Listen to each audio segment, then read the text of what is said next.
The movie begins in a bustling city in Thailand, where two young couples start their day. Jim, the boyfriend, wakes up just before Kat, and her alarm goes off. As they both rise, Kat eagerly asks Jim if their planned trip to Kenting is still happening. Unfortunately, Jim informs her that he might have to work that week, disappointing Kat, who was looking forward to the getaway. Jim promises to make it up to her. While Kat gets ready for work, Jim sits down for breakfast and comes across a YouTube video featuring an interview with a doctor. The doctor discusses the Alvin virus, a rapidly spreading outbreak in the country. The virus is mutating at an alarming rate, and its protein chains bear a resemblance to rabies. The doctor warns of the real threat it poses, but the interviewer seems dismissive. After feeding his pet fish, Jim steps out onto the front porch and gazes out at the city. Suddenly, he spots a woman dressed in white standing on a rooftop, giving the impression that she may be contemplating suicide. Concerned, Jim approaches her and tries to engage in conversation.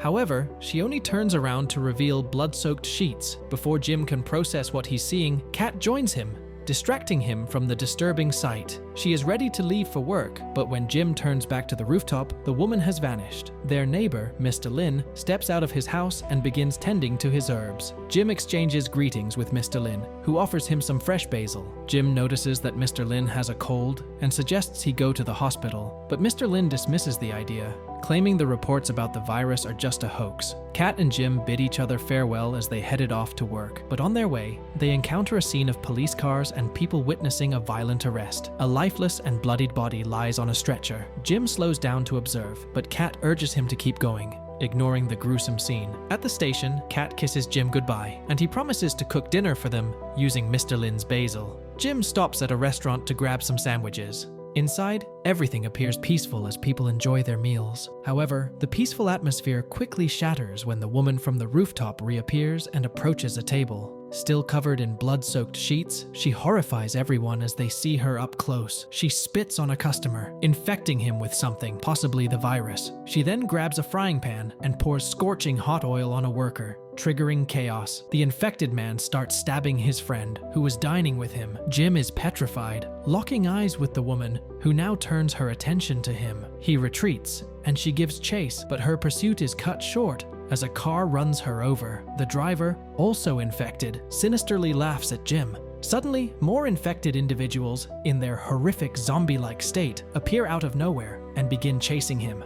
Jim manages to escape and locks himself inside his apartment, trying to call Kat while checking the news on TV. All channels broadcast the same advisory, except for one showing a cartoon. However, Jim's attention is soon drawn to an announcement outside. Men are instructed to report to the district office, where they will be castrated, while women will be subjected to violations in the streets. Concerned for Kat's safety, Jim quickly texts her about the situation.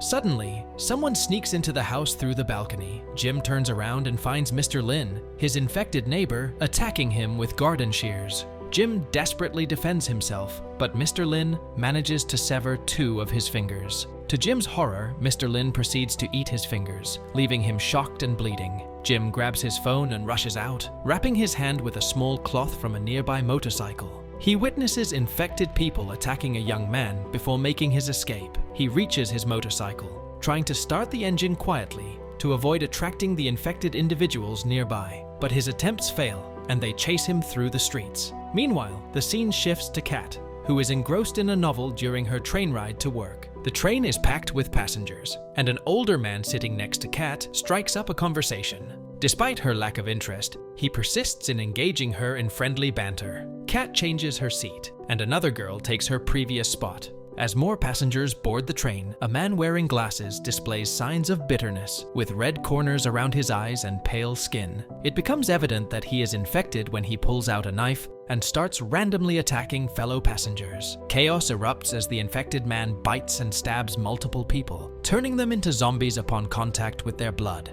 The girl whom Kat allowed to take her seat is stabbed in the eye by the ruthless man, prompting Kat to calm her down as best she can. The terrified passengers hastily exit the train, accidentally leaving behind Kat's phone and purse. Kat manages to escape with the help of the girl she aided on the train, Molly. As they flee, the man who had bothered Kat on the bus appears, determined to kill her for rejecting him earlier. Molly pleads with Kat to leave her behind and run, but Kat insists they stick together. The man relentlessly pursues them, and they encounter a commuter seeking his assistance. Unfortunately, the brutal man bites off the commuter's nose before killing him with an axe. With no other options, Kat and Molly run and manage to escape the subway just as a subway worker closes the door. Enraged by the subway worker's lack of assistance, Molly fearlessly punches him. Kat asks the subway worker for directions to the hospital, and he agrees to accompany them. Meanwhile, Jim struggles to keep himself from vomiting as he witnesses dead bodies strewn across the streets. He is traumatized further when he sees a man violating a corpse,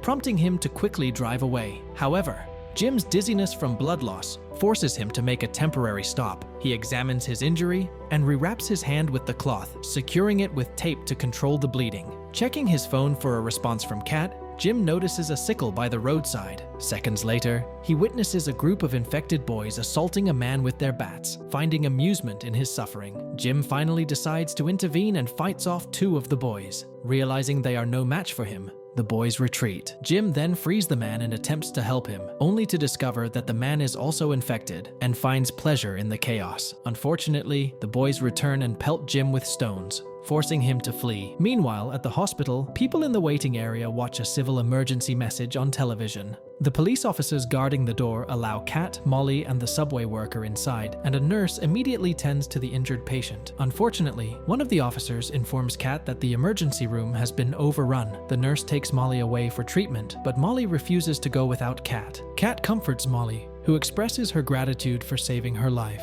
Eventually, Molly allows the nurse to take her, while Kat returns to the waiting area with the subway worker. Realizing her phone is missing, Kat asks the subway worker if she can use his phone to call Jim. In the meantime, the president of Taiwan delivers a statement, assuring the public that the government is working tirelessly to find a solution to the crisis. However, the general, who is also present, reveals that they are dealing with a contagious disease that turns people into violent individuals. The general urges everyone to follow the plan developed by the Ministry of Homeland Security. Shockingly, the general shows signs of infection and attacks the president before taking his own life with a grenade. Following the incident, chaos erupts in the waiting area as patients start attacking each other. The police officers attempt to contain the situation, while Kat gets into a physical confrontation with the subway worker when he refuses to return his phone. Meanwhile, Kat spots the brutal man outside and swiftly takes the subway worker's phone before escaping through the stairwell. Tragically, the brutal man kills one of the officers with an axe as he forces his way into the hospital, causing panic among the remaining individuals. More infected people arrive and attack the patients, while the subway worker hides under a gurney, neglecting Molly in the hallway. Eventually, the brutal man finds Molly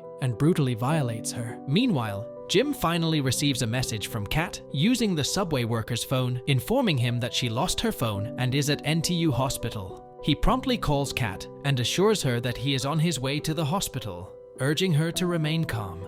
Jim instructs Kat to find a hiding place, but during their conversation, he starts exhibiting signs of infection. However, Jim manages to regain control and assures Kat that he will arrive at the hospital soon. Moments later, the subway worker emerges from his hiding spot and tries to find a way out of the hospital. Unfortunately, he encounters an infected Molly. Molly notices him when he accidentally makes a noise, and several infected people overpower him before Molly violently kills him with a piece of hospital equipment. Meanwhile, Kat is forced to flee and barricades the hallway doors to evade 2 infected patients and the brutal man. However, the brutal man manages to breach the doors and continues his pursuit, recounting his actions towards Molly. Determined not to become his victim, Kat surprises him from behind and kills him by smashing his head in. At that moment, a man opens the door to the maternity ward, and Kat quickly seeks refuge inside the room before the infected patients catch up to her. Inside the maternity ward, the man points a gun at Kat and orders her to handcuff herself to the shower pipe. He introduces himself as Dr. Wong and explains that the liquid in the shower is a chemical disinfectant solution. Wong suspects that Kat might be immune to the virus and asks about her blood type. After uncuffing Kat and allowing her to get dressed, Wong apologizes for scaring her with his 3D printed gun. He reveals that he had been trying to warn people about the Alvin virus for a year, but doctors are no longer trusted. Wong explains how the virus affects the limbic system in the brain and believes that the mutation occurred naturally. He acknowledges that the infected individuals likely understand the vile acts they commit, but are unable to resist their desires. In summary, the virus compels people to engage in unimaginable horrors. After the explanation, Wong informs Kat that she needs a blood test. Kat disposes of her clothes and the subway worker's phone in a dumpster, but she suddenly hears a baby's crying sound. She opens it again, only to discover an infected baby. Just then, Wong appears from the other side, unexpectedly, and injects her blood containing the virus Alvin. He then cuffs her to the shower and directs his attention to the dumpster where the baby is. He closes the curtain for her not to see, and then he proceeds to strangle the baby. The baby dies eventually, and Wong informs Kat that they will go to the rooftop if she shows no signs of infection. He plans to use her to develop a vaccine, but warns that he will not hesitate to kill her if she becomes infected. Meanwhile, it is revealed that Kat still has the subway worker's locked phone. Wong confesses to injecting 8 infants with the virus in the hope of finding valuable antibodies. He justifies his actions by stating that the infected people would have killed the babies if they had found them. He discloses that the virus is curable and not demonic possession. He just needs to find the antibodies to produce the vaccine. She sends a message to Jim, and Jim receives it. He knows she is in the maternity ward and heads straight to her. Shortly after, Wong receives a text about a helicopter arriving in 5 minutes to pick him up. He checks on Kat, who assures him she's not sick, and they prepare to leave the ward. However, in the hallway, Kat realizes that the brutal man's axe is missing. Suddenly, one of the infected patients from earlier injures Wong's foot, forcing him to shoot the patient. Wong then shoots another infected patient after vomiting on his wounded foot. With his injuries, Wong instructs Kat to help him stand, warning her that she won't access the rooftop without him. As they proceed, an infected Jim confronts them. Wong shoots at Jim, accidentally hitting him in the neck as Kat struggles. When Wong tries to shoot again, his gun misfires, allowing Kat to steal his keys. Meanwhile, Jim attacks Wong with his sickle, and before Kat's boyfriend finishes him off, the doctor confesses his enjoyment of killing the babies. In a rush, Kat unlocks and secures the gate to the rooftop, leaving Jim furious. She questions Jim about how it feels to be infected, and he callously expresses pleasure in his new purpose of mutilating her body and smashing her face. Realizing that her boyfriend is beyond help, Kat begins sobbing. Terrified of what her boyfriend has become, she then turns her tears into laughter and heads straight towards the rooftop. However, as soon as she goes out and the door closes, gunshots are heard, indicating that she is finally shot dead. And with that, the movie ends. I hope you enjoyed our video. Watch the next recaps on the screen and don't forget to subscribe for amazing videos. See you in the next one.